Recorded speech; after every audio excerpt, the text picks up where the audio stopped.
Welcome to The Explainer. So, today we're diving into something a little different, an ancient Norse myth, but this one has a secret purpose. See, it's not just a story about gods and trolls, it's actually a tool, one that's designed to teach you some pretty complex vocabulary, and you might not even realize it's happening. We're going to break down exactly how it works. All right, so let's just jump right in with the big question, right? Can an ancient myth, a simple story, actually be a powerful way to expand your vocabulary? Well, the whole premise of the source material we're looking at is a huge yes, and we're about to see exactly why that is. First up, myth as a mentor. So yeah, how does the story become a teacher? We're not just going to sit here and retell the myth. Nope, we're going to dissect how it's put together, how it's specifically crafted to make these tricky words stick with you long after you finish the story. Basically, we're going to treat this whole myth as a case study. We're going to analyze the method behind the magic, right? How it uses plot, characters, and conflict to turn these, abstract definitions into moments you actually remember. Okay, Section 2, a realm in crisis. Every great story kicks off with a big problem, and this myth is no exception.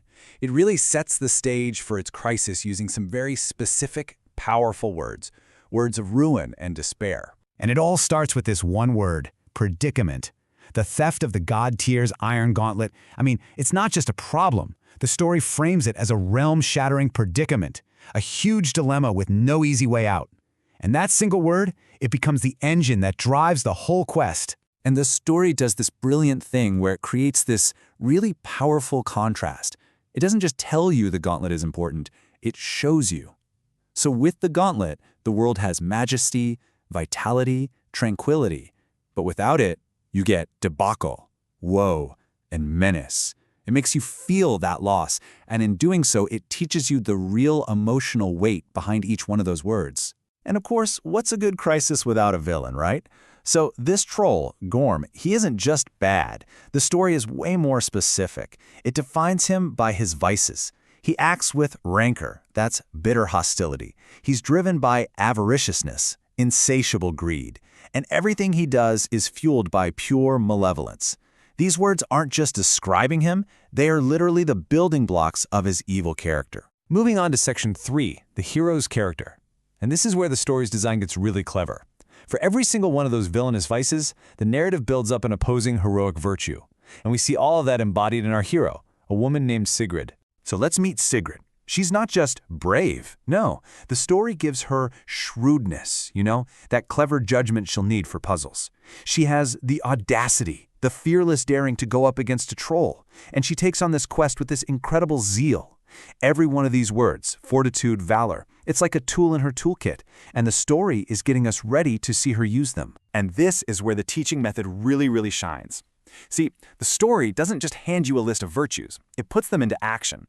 So Sigrid uses her sagacity, her wisdom, to get around the troll's insidious, sneaky traps.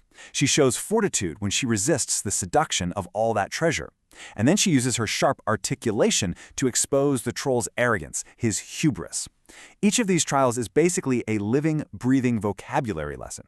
And then you get this line of dialogue that just crystallizes the whole method. Your hubris will not break my resolve. It's a direct showdown, right? Vice versus virtue. Sigrid calls out Gorm's fatal flaw, his hubris, by name, and throws her own resolve right back at him. This is exactly what narrative-driven learning looks like when it's done perfectly. All right, final section, the power of narrative. Let's pull back for a second and look at the big picture here. Why does this work so well? Why is embedding words into a story so unbelievably effective? Well, the story's whole structure is built on these matchups. The hero's zeal is the perfect antidote to the villain's avariciousness. Her rectitude, her moral compass, is the direct counter to his malevolence. This deliberate back and forth, this opposition, it creates a really powerful memory aid. It helps our brains connect the dots and remember these ideas together.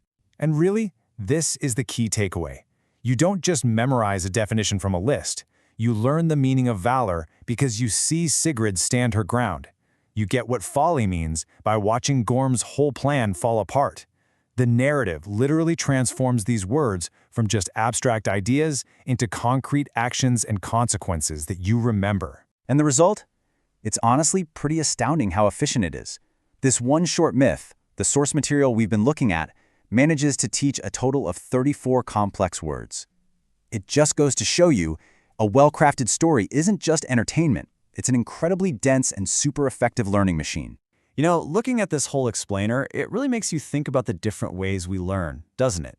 So I'm going to leave you with this final question to chew on. What's the most powerful word you've ever learned, not from a dictionary or a textbook, but from actually experiencing it inside of a great story?